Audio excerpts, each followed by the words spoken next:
Why, hello everyone. Welcome to Redneck Ways. How's everybody out there in YouTube land? Well, I hope you guys said fine and dandy. It's Friday evening, guys. Are you guys ready for the weekend? I know I sure am. Mr. Fish needs fed. Yes, let's give him a little pinch of food. Give him a little bit of food there. He likes to eat. I had I don't know if it was a boy or a girl that made a comment last night on old Fred and said that he probably would need an oxygen, like, the little pump that blows bubbles, and maybe some stuff in his tank. But he's a beta, and betas do just fine without no type of air. They actually have lungs. As strange as it sounds, they do. They have little tiny lungs, and they come to the top. Goldfish are the same way. I don't know if goldfish actually has little lungs or not, but a goldfish can sit in a boat without air circulating too. But betas, they're great. Actually, when I bought this, the pet store did have oxygen running into them, and because it was a little container, and but they do just great without it. Now I keep his bow, clean. I keep it changed regularly, so that I don't let it get too bad. I usually, the last beta I had, I used pellets. I used the beta pellets food, and it's a little bit easier to feed them, as they most time eat all of it when you put it in there. But I accidentally got the flakes this time, and he eats most of what I put in there. I try to put just enough for him to eat it all, and because if it goes to the bottom, he won't eat it. And I could get an allergy eater, but then I would have to put an air pump on it. But I just wanted to kind of explain that, because some people get a little confused, because almost all tropical fish does need air. You do need to keep the water circulating, because they breathe through their gills. But betas actually go to the top and get air just like we do. So they're really neat fish, and they're beautiful. I believe the Chinese fight these. These are fighting fish. And now if that would come in contact with another male, they would fight till one of them died. And it's gruesome. They don't like each other. And fish, and actually it's like this pretty much in all animals, the males are the prettiest ones. They're the more flamboyant. And this one's a beautiful one. Turn the light on for you. I haven't, this is the first one. It really didn't help, did it? This is the first one I had in this color. It's like a purple, blue, red, just beautiful. But yeah, I just want to kind of explain a little bit why I don't have an air pump and stuff. And hopefully, I clear it up. But I do appreciate the comments, guys. I love them. And I'm not always right on stuff, so I've learned a lot through your all's comments. So keep them coming. Tonight, guys, thought we'd talk about a little something about cars. Do you guys like Studebakers? I love Studebakers, and I thought we'd look at a few pictures of some Studebakers. And I've got some old license plates from back in the day that my neighbor, who has passed, he passed about 20 years ago, but he left us his club, car club, Studebaker signs, and I just want to share those with you. But before I do that, let's look at some Studebakers. Studebaker went all the way back to wagon days. They built horse and buggies and everything, so they was around for a very long time. And my neighbor absolutely loved his Studebaker.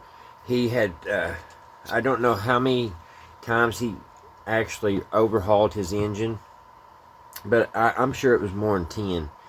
He had every tool. He had everything to do, you know, home, the cylinders, change the valves. He had all the tools to do it right there in his little tiny garage. I've got all kinds of little tools that he made and stuff to do that. You know, if he needed it, he would make it. That was just the type of person he was.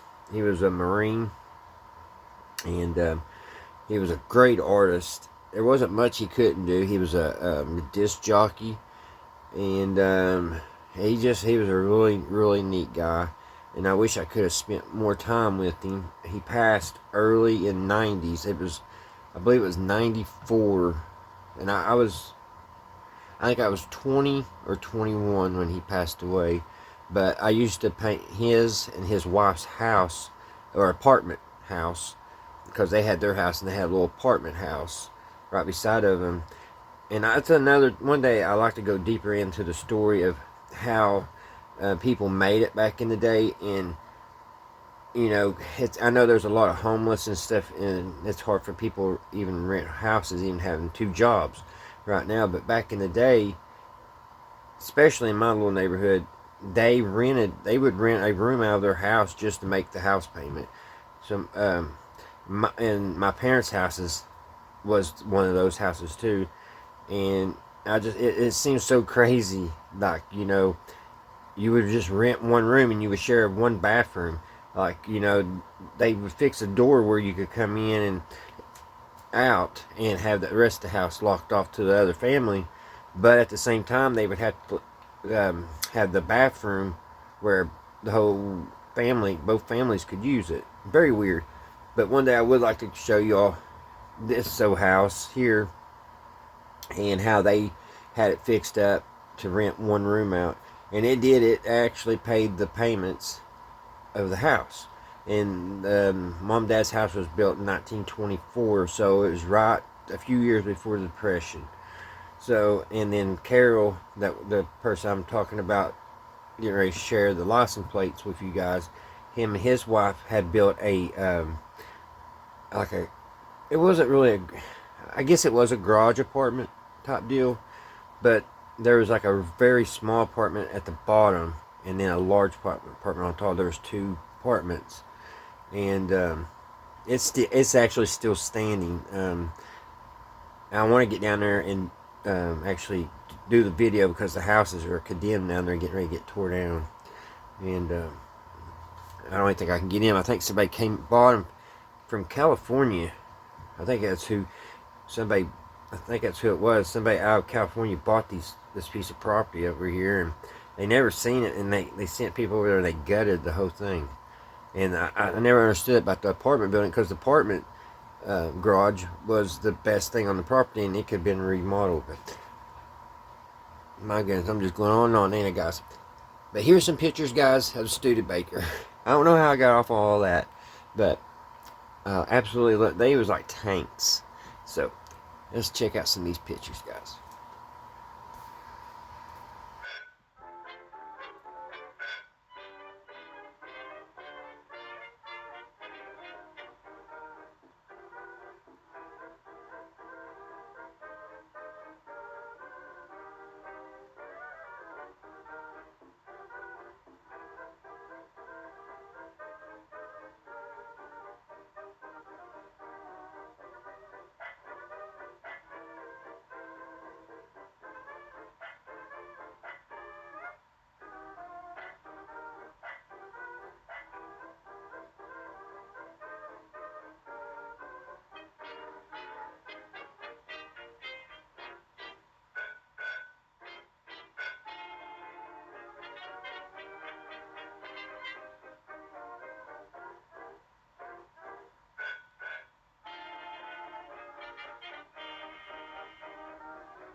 Alright, guys, here we go. Now these are still kind of dirty because they've been sitting out in the garage. So let's start with quite a few here. He loved his Studebaker, and he was in a club for a long time. Well, here's the first one, and these are all handmade. But there's the first one. Keep American beautiful. Drive a Studebaker.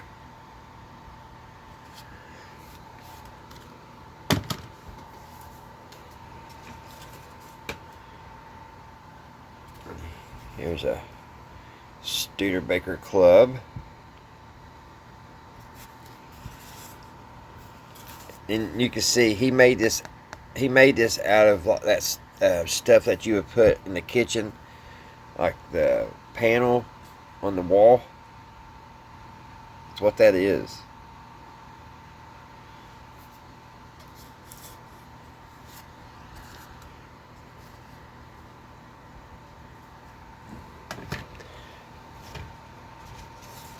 Here's a neat one. Now this has got quite a few of these have got yin and yang on it, which I find kind of odd. But this is a Studebaker Drivers Club Tri-State chapter. I wish I could make that out a little bit better. Ain't that neat? Handmade. Handmade signs. Now, I don't know how he mounted this one. It doesn't have no holes drilled in it, but it's weathered, so it was on the car, you could tell. Well, it's been nailed. He's nailed it. He probably had that nailed onto another piece of wood. Here's one that's actually got some dates on it. Studebaker. I thought that was metal, but it's still some kind of wood. Studebaker 1852 to 1966. So I guess the 1852 is when they started making the wagons.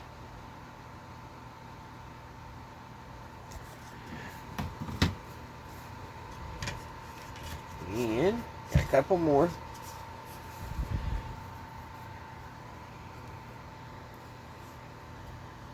The Studebaker Club. And we have one more, but it's my favorite one. And it's this one here. He did a wonderful, wonderful job. Like I was saying a minute ago, he was a good artist, and that's all his hand. He didn't use stencils or anything like that. That was his hand, his handiwork.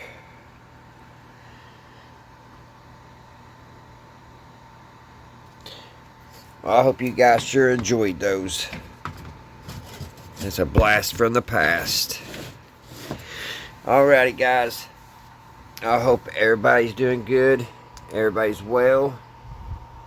And everything is going your guys' way.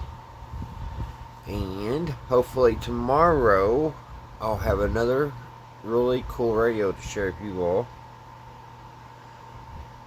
I'll just have to see. I got a side job to do, and that is part of the boot. So, guess what, guys?